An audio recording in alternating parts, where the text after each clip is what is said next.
Kalau ada macam nak menghasilkan satu slide deck yang tidaklah terlampau complicated lah, macam benda tu macam very, selalu kebanyakan kita banyak membaca kan. Saya sekarang ni, dalam konsep saya sekarang, kalau menghasilkan slide deck, saya tak nak buat banyak-banyak.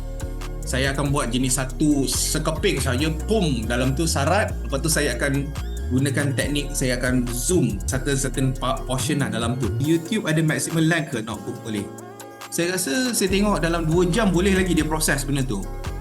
Cuba pandu uji, awak hentam saja, carilah video-video 4 jam ke 5 jam, cuba tengok dia proses tak. Tu cadangan saya dah pernah uji 2 jam, so far okey.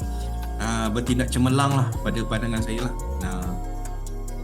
Okey, contohnya saya nak buat satu benda lah kali ni saya buat satu slide deck.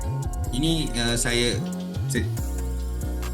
okey, kali ni saya nak cuba pergi kepada, okey, kita kembali balik kepada slide. Okey, saya pindahkan kejap topik kita.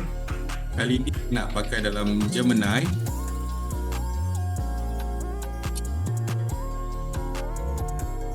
Okey, kita buat new chat. Okey, jadi brand expert, tolong ceritakan tentang brand kit.